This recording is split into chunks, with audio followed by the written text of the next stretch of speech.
Van Gogh, Vincent, ele é um caso curioso de ser estudado nesse aspecto.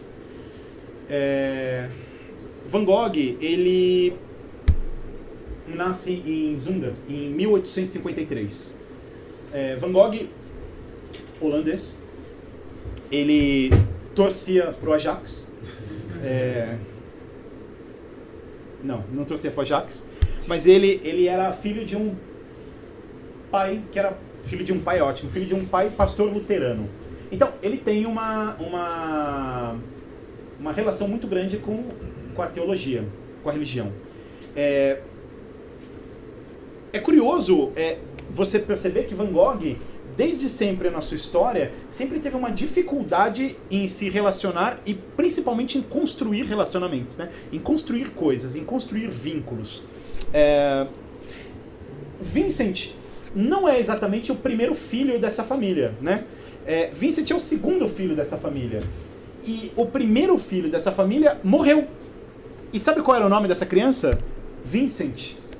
Então, na verdade, ele não era o filho esperado. O filho esperado morreu. Ele é a tentativa de novo. E aí, como nessa vez deu certo, o nosso filho dos sonhos morreu, vamos chamar esse daqui de Vincent, que dessa vez deu certo, né? E aí o Vincent, ele... Por conta desse trauma, dessa relação que sempre foi muito clara na família dele, apontando esse tipo de coisa na vida dele, ele, na sua pintura, na obra que vai seguir na vida dele, muitas vezes ele pinta pares masculinos. Por quê? Porque ele sempre teve a sensação de que o espírito do irmão estava do lado dele. Ele se sentia indigno de estar na Terra. Era como se o filho querido tivesse morrido e o patinho feio deu certo. Que merda, né? Não era pra eu estar aqui. Ele começa a trabalhar na Holanda, na Goupil. A Goupil é uma empresa que vende obras de arte, né? Então os artistas se relacionam, ou as pessoas vão lá e compram obras de arte, e ele começa trabalhando bem. Uma das coisas que ele faz bem na vida dele. Ele é um cara inteligente, ele fala mais de um idioma, o cara é de família, isso você vê que na época era importante. E de lá ele vai para Paris. Ele chega em Paris, e em Paris ele começa a conhecer outros artistas, afinal Paris era o epicentro da arte, né? Era onde os artistas realmente viviam e buscavam viver. E lá ele começa a desenhar. E aqui eu já estou falando de um cara, não é criança, já é um adulto. E lá pela primeira vez ele começa a desenhar. E ele conhece um artista que ele passa a admirar de uma forma inacreditável, que é Jean-François Millet. Ele, impressionista, ele passa a adorar tudo que ele vê do Millet. Acha Millet incrível, Millet é o cara. E aqui Van Gogh ainda vive uma relação muito complicada na sua vida.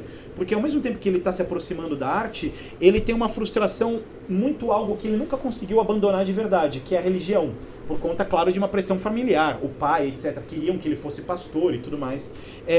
Essa pressão na família vai fazer com que ele vá estudar teologia. E ele se sente tão culpado que ele começa no tempo que ele está morando em Paris, ele começa a fazer tradução da Bíblia, só para ler a Bíblia e treinar o idioma ao mesmo tempo. Então, cara, ele realmente tem uma culpa. E ele, uma hora, enfim, sucumbe à vontade da família e ele vai para Amsterdã estudar teologia. Em Amsterdã, estudando teologia, não dá certo. Ele não consegue passar nos exames. E ele acaba indo para Bélgica para fazer a mesma coisa. E, curiosamente, na Bélgica também não dá certo. Você vê, como eu disse, que é um cara difícil de se criar relação, né? Van Gogh acaba voltando para a Holanda, então você imagina um adulto voltando para casa dos pais. Ele é o merda. Esse daí voltou, tá lá no quarto, sabe? Tá jogando videogame. É o que acontece com ele. Então, ele se apaixona pela prima, Kivos Stricker. Ele se apaixona loucamente pela prima que mora na Holanda. E chega na prima, fala, então, que é o seguinte, você é gata e, tá difícil.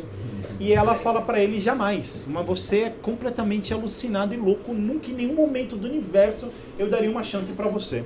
Ele é rejeitado, isso causa um impacto muito grande na vida dele, e aí ele, frustrado na Holanda e com esse peso da família, ele acaba saindo para uma missão religiosa. Essas missões missionárias, né, que tem coisa missionária na África, uma coisa muito parecida, ele está na Holanda, e ele vai pro interior. No interior ele vai para uma cidade de minas e de carvão e etc, e lá ele começa a estudar carvão e começa a fazer desenhos das pessoas lá. Haia, tá? Essa cidade. Ele começa a fazer esse tipo de coisa e repara que eu tô falando de uma pessoa, um adulto que já trabalhou, nunca construiu família, foi rejeitado pela prima, e tem uma coisa que Van Gogh sente muita falta. E o que ele sente muita falta é ter uma relação física, sentimental, um laço. É poder ter uma mulher, é poder ter uma família, é poder ter realmente... Ele não consegue construir esse tipo de coisa. E aí, pela primeira vez na vida, ele consegue criar uma relação estável com uma pessoa bacana. Ele vai morar nessa cidade com uma prostituta que é mãe. Sorrow. Sorrow é um desenho que ele faz dela. É um dos desenhos que eu acho mais impressionantes dele, né? É um desenho que ele faz no caderno dele. E, aliás, um adendo, tá? Moleskine. Você compra o Moleskine e tá lá, o caderno que Van Gogh usou, né? Então, não. Porque a Moleskine faliu. Ela quebrou. E a Moleskine não era isso. Ela quebrou, passaram-se décadas, veio uma holding internacional, comprou e relançou o caderno. E aí usa o fato de que ele usava. Mas era um cadernico barato que nada tem a ver com esse caro que a gente consome hoje. Bom, a família descobre que ele tá com uma prostituta e enlouquece. Fala, jamais, volta pra casa, você é um puta louco, não sei o quê. Então ele volta e aí ele se apaixona por outra pessoa. Margot, vamos comer uma pizza, sai pra tomar um café comigo, Margot, e etc. Você é tão gata, e etc, etc. Só que a Margot gosta dele. A Margot fala, não, é meio... Sabe aquele cara? Ele é mais pra lá do que pra cá, mas o cara, né... Eu acho legal, ele é charmosinho, tem um lance e tudo mais. A família dela surta. Mas nunca você vai casar com esse cara é completamente louco e etc. E ela, inclusive, tenta o suicídio. Ela fica mal. E ele não acaba com ela. Eles não podem ficar juntos. Nesse momento... Você imagina que ele está lá estudando e tentando pintar e tudo mais. Nesse momento, Van Gogh faz a sua primeira... Nessa fase da vida dele, ele está perto de fazer a sua primeira obra, sua masterpiece, né? A grande obra de arte dele, uma das grandes obras de arte dele. Ele faz em 1885, quando o pai dele morre. Dois comentários sobre isso. O primeiro comentário, eu falei em 1885, Van Gogh morre 5 anos depois. Então, ele faz a sua primeira grande obra de arte 5 anos. Ele tem 5 anos, ele é menos que um jogador de futebol. Que vai ter ali, quantos anos tem um jogador de futebol? A gente pode chutar Você aqui entende bem mais do que os assuntos. 15, 18 anos no máximo? Se não quebrar o joelho. 18 anos, Van Gogh tem 5. Essa é a primeira coisa. A segunda coisa é que, repara que essa é uma pintura escura. E essa é uma pintura que ela transmite o quê? A vida dele. Ele está simplesmente se retratando, né? O trânsito de energias dele com o mundo é representado na pintura. Bom, nessa época ele muda para Antuérpia. E aqui a gente tem uma coisa muito importante. Porque é na Antuérpia que o Van Gogh ele vai ter contato com algo que vai mexer na vida dele. E a gente pode falar que é uma espécie de fenomenologia. Ele é mudado por isso. Ele tem contato com a obra japonesa. E aí, para quem estava tendo curso de design, eu falei, você vê que a época é muito parecida, né? É justamente quando o Dresser, ele sai da Europa e vai para o Japão. Então, a arte japonesa estava pegando. E Van Gogh é um dos caras picados pela arte japonesa. Ele fica enlouquecido com as cores, com a potência da forma. Van Gogh, é importante dizer que ele era sustentado pelo irmão caçula, Theo, que tinha uma relação enorme com o irmão. Eles se amavam e trocavam cartas. Inclusive tem um livro maravilhoso sobre isso. Já eu falo mais sobre isso, mas ele era sustentado por esse irmão e o irmão fazia justamente o que ele fazia anteriormente. Trabalhava na Golpe vendendo obras de arte. O movimento vigente naquele instante da história era o impressionismo. Van Gogh fazia uma coisa que era estranha, né? Não, tá legal, mas ainda não sei, tá... Nessa fase da vida dele, Van Gogh descobre outras coisas que mexem muito com ele. A primeira coisa é que ele descobre a cachaça. Cachaça é um modo de dizer, mas é que ele não tem mais o pai agora para cercear ele, e ele começa a beber mais forte, ele começa, quer dizer, a caminhar para uma questão de de entorpecer sua mente de um jeito um pouco mais forte. Nessa relação que eu falei que ele vai desenvolvendo com o irmão, né? A cunhada, inclusive, detesta ele. Durante um tempo ele vai morar na casa do irmão e a cunhada faz ele ir embora e etc. Mas outra coisa que ele descobre, e isso aqui causa um impacto muito grande na vida dele, ele descobre o absinto. Então primeiro ele vem bebendo, ele vem curtindo a vida e em Paris ele descobre o absinto. Foi morar com o irmão e descobriu o absinto. E o absinto, você imagina o absinto naquela época, né? Porque hoje ele é mais leve, é só 60% alcoólico. Ele começa a beber muito, e ao mesmo tempo ele vai conhecendo outros artistas. E ele conhece muitos artistas, ele conhece Monet, ele vai conhecendo vários artistas e vai aprendendo com esses caras. Renoir, Gauguin. A arte dele começa a ficar assim. Você começa a reparar os elementos japoneses, né? Não só as cores, mas os elementos também. Então ele começa a trazer esse traço para a obra dele, e aí, enfim, nesse momento em Paris ele acaba, por conta da esposa, do irmão, ele vai embora, né? Vai embora daqui, ele vai embora. E aí ele vai para o sul da França. E no sul da França, em Arles, é que a gente começa a entrar numa fase realmente impressionante, ou pós-impressionante, do Van Gogh. Essa é a casa que ele vivia, uma pousada. Nessa viagem que ele faz, ele tem uma ideia, ele tem um desejo. E esse desejo qual é? Ele quer em Arles, que é um lugar muito bom para se pintar, ele quer desenvolver uma espécie de confraria de pintores. E você imagina que é um cara religioso, né? Um cara que com aquela influência. Então, ele convida 12 pintores para irem para Arles com ele. Ele quer criar uma espécie de Jesus e os 12 apóstolos dos pintores pintando em Arles. Olha a cabeça do cara. O que o absinto e a Bíblia não faz com uma pessoa. E aí, ele elege um cara como Jesus Cristo, que para ele é o cara que é o cara. Esse é o cara. E esse cara é Gauguin.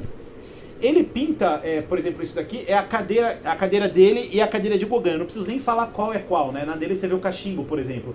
Gauguin é o cara e ele é só um servo de Gauguin. Curiosamente, Gauguin vai. E Gauguin é o único que vai, inclusive. Não, eu vou lá, cara, eu vou lá ficar com você e tudo mais. Gauguin vai e eles brigam. Eles quebram o pau. Eles têm várias discussões, até que num determinado momento eles têm uma grande discussão. E Gauguin fala, vou embora. E vai embora. Para Van Gogh, isso é muito pesado, porque o Gauguin é o Cristo dele. Ele destruiu a relação com o próprio mestre. Então, Gauguin, inclusive, era espadachim e tal. Gauguin, inclusive, pedófilo, tá? Porque depois Gauguin sai da França, vem para as Américas e pinta a criancinha que ele pegava. Ele confronta Gauguin. Gauguin acaba pegando o trem, vai embora, e Van Gogh, frustrado, volta para sua casa, né? Entorpecido, enlouquecido, chapado, bêbado, muito louco. Van Gogh, ele corta a orelha fora. Que bonitinho. Ele vai cortar a orelhinha dele fora. Ele corta a orelha fora e curiosamente, ele se retrata, se autorretrata. Ele faz um selfie. Na verdade, ele não faz um selfie, ele faz 2 selfies com a orelha cortada. Aí entra uma história legal dele, que é o seguinte: o que ele faz com um pedaço de orelha cortada? Van Gogh, naquele momento, ele estava se relacionando com uma prostituta chamada Raquel. E ela tinha o costume, olha a cabeça do cidadão, ela tinha o costume de acariciar a orelha dele e falar: Vincent, acho sua orelha tão bonita. E ele embrulha a orelha num jornal e deixa lá um bilhete: você não gosta da minha orelha? Pegue ela pra você. Aí dá caso de polícia, a polícia vai, não sei o que e tudo mais. O que acontece com ele? O óbvio, ele é internado. Saint-Paul-de-Mausolée, ele é internado nesse lugar. Olhando a foto do lugar que ele é internado, a gente tem contato com a pintura dele. A gente começa a entender por que ele pinta desse jeito. Uma coisa importante que eu não falei: em que ano a gente está? A gente está em 1888, faltam 2 anos para ele morrer. A vida dele aqui já não tem mais muito sentido. Você imagina que o cara já perdeu tudo que ele podia perder, incluindo a orelha. Um teco da orelha, né? A gente tem ideia que foi a orelha inteira, mas foi um pedaço. Aqui ele conhece uma pessoa que vai tentar ajudá-lo, que é o Dr. Paul Gachet. A cidade, se eu não me engano, chama Arves, alguma coisa assim, o nome da cidade. O Dr. Paul Gaucher é retratado por Van Gogh. Aqui você percebe já que a paleta de cor esquentou, ele já não respeita mais formas, a distorção é muito grande, aquela influência japonesa já se tornou uma outra coisa, quer dizer, a corda que segurava ele rompeu e isso tá na pintura do cara.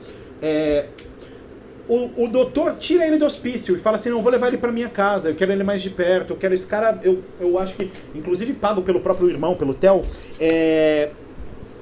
Van Gogh se apaixona pela Marguerite Gachet, a filha do médico. Se apaixona por ela. E é óbvio que não dá certo. É óbvio que jamais essa relação poderia dar certo. É nessa fase da vida dele que ele faz um dos quadros mais famosos dele. Você percebe que aqui já não tem mais regra. Noite não é preta, é azul, a forma é absolutamente distorcida. E o que impressiona nesse quadro, nas pinturas dele nessa fase, na verdade, quando você olha ela de perto, é a violência da pintura. Porque a quantidade de tinta é muito grande, ela é selvagem, ela não é um cara pintando assim, sabe, aquela coisa impressionista, sabe, tomando chá gelado. Não, ela é violenta. Ele tá depositando tudo que o mundo depositou nele contra. Aquele trânsito que o Spinoza fala aqui é muito violento. E aí a gente vai já vai para uma fase que ele vai ficando cada vez mais radical. O curioso é que ele manda tudo pro irmão e o irmão nunca consegue vender nenhuma obra dele, as obras acabam na casa do irmão. Nenhuma obra. Ele vendeu uma obra por troco que era uma obra irrelevante. Se aqui dá pra chamar Van Gogh de relevante, mas comparado com o que se tem, né? Então, ele vai fazendo as coisas conforme ele acredita, distorcendo absolutamente... Acho que não foi. Distorcendo absolutamente tudo que se conhece, fazendo cada vez mais solto, e ninguém interpreta e entende isso da forma que deveria. Então, essa coisa vai ficando cada vez mais grosseira, ele faz várias vezes, ele homenageia, por exemplo, Millet, começa a fazer pintura de Millet mais de uma vez, até que ele faz a sua última pintura. Repara os dois caminhos, lembra? Ele e o irmão? Essa é a última pintura dele antes dele tentar cometer suicídio. Ele vai até um campo, nesse campo ele vai tentar se matar, e eu digo tentar porque lembra que é Van Gogh, nunca dá certo, né? A vida dele sempre é uma merda. Ele se dá um tiro e ele não morre. Ele volta pingando até a cidade e passa mais 2 dias agonizando até morrer. E aí vem a frase clássica dele que é a tristeza durará para sempre e ele morre. O irmão entra num desgosto tão grande que morre 1 ano depois. A cunhada faz um catálogo das 800 e tantas obras de Van Gogh e 10 anos depois alguém olha pra isso e fala: uou, isso é foda, tem coisa aqui. 10 anos depois da morte dele, praticamente.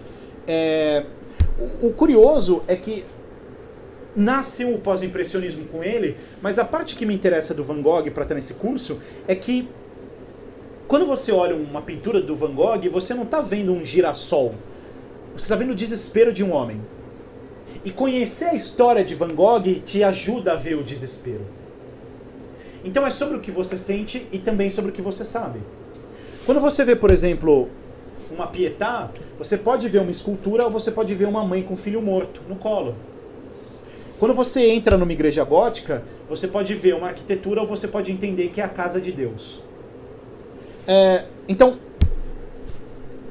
não é sobre o que você vê, mas é sobre o que você sente.